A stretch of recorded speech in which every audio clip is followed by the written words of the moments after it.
This is Abe Freetanzer from Awards Watch, and I'm so excited to be speaking with Natalie Zea about Brea and many of her other past roles. How are you today, Natalie? Great. It's good to see you.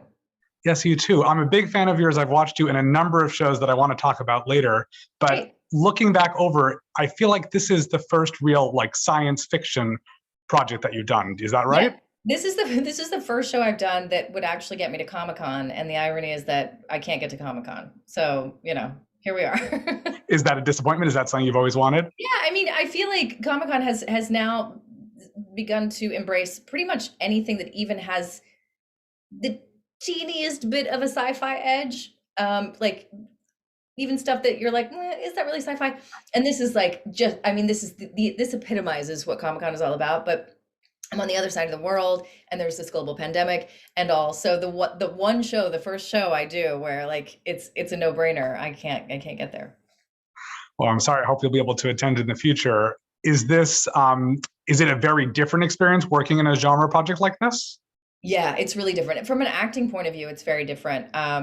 Because the challenges are um they're not the same as the challenges that present themselves for, say, like a kitchen sink drama or a sitcom or um anything else that I've done.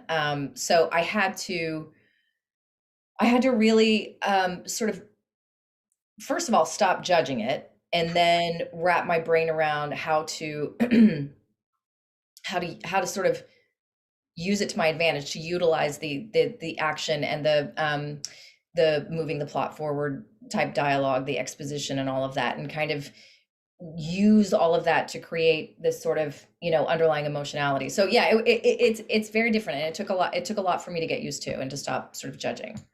Was there anything that really surprised you about that process? How hard it was.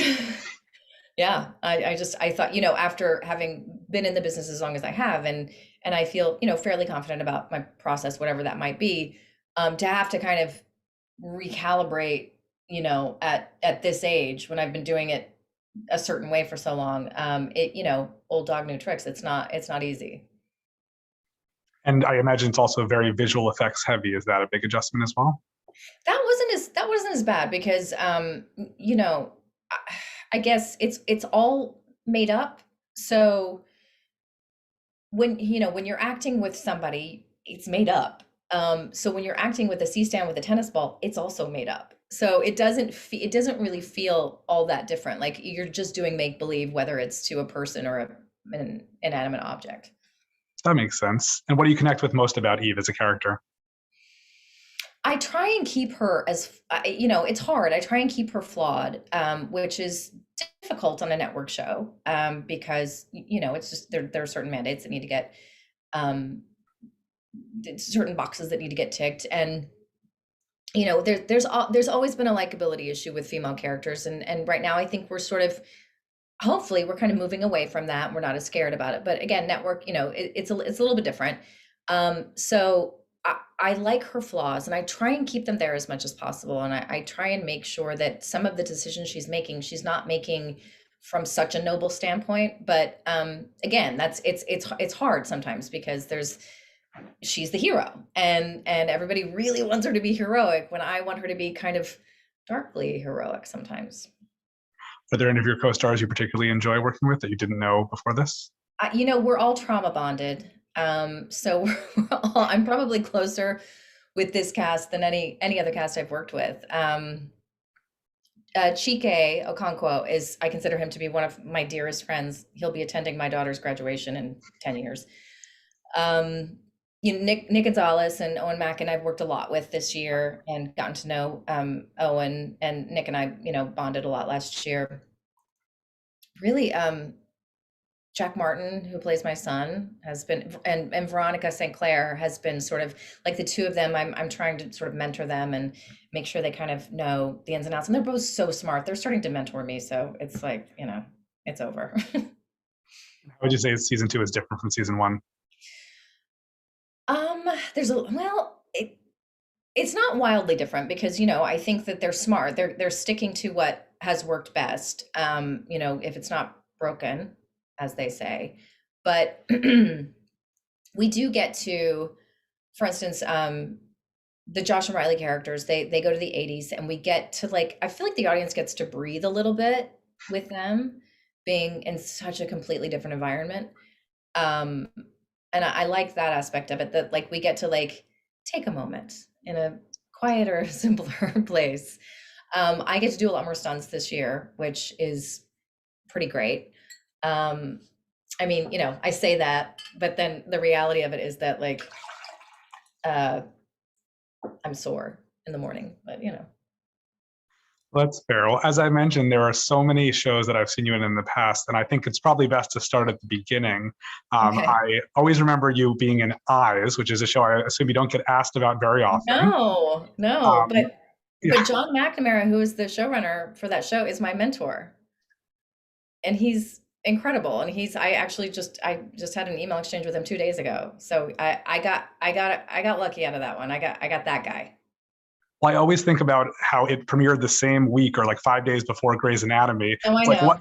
what is this world where we could be going into season 20 of Eyes, and that would, Jim Daly never would have starred on the Grey's Anatomy spinoff, all Yeah, these things. I know. We really thought we were going to be on par with them. We were like, okay, this is going to be great. This is this, and that was right after Desperate Housewives just blew up, and we're like, okay, well, we're next.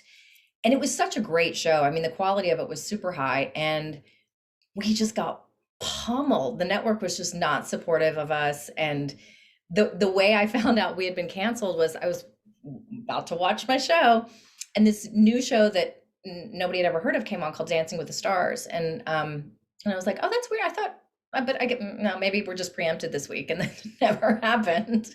So that's the history of Eyes.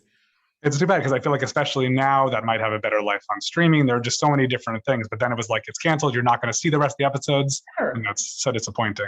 I know. John sent us DVDs, and I think I managed to watch all of them. They were all really strong. They were really good.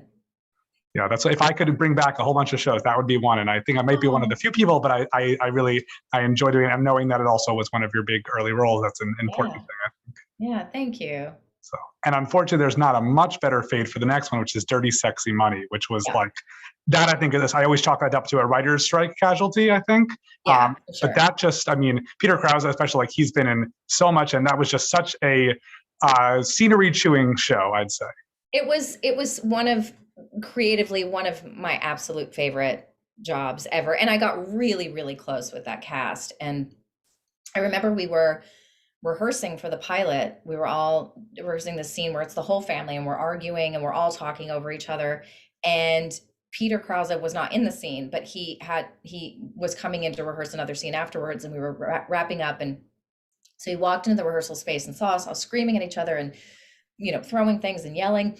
And once the scene was done, he was doing this, and somebody was like, "What's wrong?" He's like, "I just saw the next 7 years of my life flash before me." He was really confident that it was going to be a hit, and I think, in some sort of like other dimension, it was, and we just got just such bad luck. Right. And that one feels, I think, a lot like Desperate Housewives to me in terms of like the potential just to keep going and to introduce new characters and all that. Yeah, yeah, Um, but that was, again, I think it's hard to top Karen Darling. I think that's, definitely one of the better characters on there. great. She's great. I miss her. And I feel like even I was looking back and I remembered you being in Californication. And then there are sometimes where I look back and I'm like, well, you weren't actually in as much of it as I thought. It was a very small role, but still an impactful one. What was it like being part of that show? Okay, so this is the only show I've ever done that I've also been a fan of. And let me tell, and I bet, so I'm friends with the woman who was casting it, Felicia Faisano, good friend of mine. And we just kept, every season we'd be like, can you get us on? Can you get us on? Us, me. Can you get me on? And she would, and I was on another show, and it just wouldn't work out with the schedules. And then finally, I had this big hiatus from Justified, and she said, she's like, there's this role, it's one and done, and it shoots in New York, but they want a local hire. And I was like, I'm in New York. I'm in New York right now, and I'll do it. And so I did it, and I was so nervous and I was so excited. And I did the episode, and I actually said to Tom Capanos, I begged him, I was like, I know this is one and done. I know she burns his apartment down, but is there any way I can come back? And he's like, I mean, she burns his apartment down. I'm like, I know, but I love you guys so much. and he brought me back. And David Duchovny and I became good friends. So that was like, what a dream. I had so much fun. That's great. I know you were also a short part of Hung, which is another sort of underrated show from the history of television. Yeah, that was not as big of a dream, but I'll just leave it at that. That's But fair. I did get I got a lot of critical praise, probably more than I had ever gotten in my career from that. So great. I was also remembering another show that was an odd instance of when Amazon was, premiering their pilots and then having people vote on that. And that was a weird year too, because I know that The Rebels didn't get picked up, but I think another show got picked up and then canceled before it got made. So it was a very strange strategy. So The Rebels did not get picked up, but what they did was they like pit these 3 pilots against each other, and you had to vote like it was American Idol, and The Rebels got the most votes. So what it showed was absolutely not. That's horseshit. Like, we're going to pick what we pick. And it was a little deflating because it was like, well, this is all like for show. And it would have been a great show, but I guess it just, they wanted prestige television. And The Rebels was not that. It was just a really fun, like, sitcom, basically, like a single camera sitcom. And I was into it, but. Is it better to have people have seen at least the first episode, or does that sort of give too much hope and, it's not worth it? Well, yeah, I mean, when we, because the numbers were like public. So when I saw that it was the most voted on, I was like, well, this is clearly going. And then they're like, just kidding. It's like, well, what happened? Yeah. Well, speaking of, sitcoms, the Detour I really enjoyed. And I feel like that's got to be I'm not sure how many stunts are involved for you, probably a lot more for Jason, but that's got to be a pretty physically involved show, right? It was. I did a lot of physical comedy in that one. Excuse me. I have to, yeah, that was hands down my absolute favorite character ever to play. She was so much like me, but like the devil on your shoulder version of me, like the extreme, I was able to play things that in real life I would have loved to have played, but it's not acceptable. And I did, yeah, he definitely, man, he got hurt. I told him this show's gonna kill you. But yeah, he did so many stunts. It was great. It was so great. And I had my daughter. I was pregnant the first season, and then the subsequent 3 seasons, I had a little baby, and it was just great to have that parallel. And I also think the kids in that show were so great, and it was nice to sort of watch them grow up a little bit. Yeah, they were incredible, and I don't know that. I'm not sure they're still acting. I think Ashley is still acting, but I think Jared or Liam is just being a college dude. You also had the chance in one episode or a string of episodes to play the Robin's twin sister. Was that entertaining? It was so fun. She was a little scary. It's hard. Because what they did was they hired 2 actresses. Sorry, I have like, it's not COVID. I'm recovering from a really nasty cough. What they did was they hired these 2 actresses instead of stand-ins so that they could play each version of me. So one of them could play me or Robin, and the other one could play Robin's sister. So when I would do the reverse, they were basically acting me at me, but the other character. And it was so helpful, and they were so great. And they ended up playing smaller parts as themselves in different episodes, which was really cool that they got to, do something on screen. Yeah, absolutely. And if we're moving to something very different, I think The Following is probably one of your much darker projects.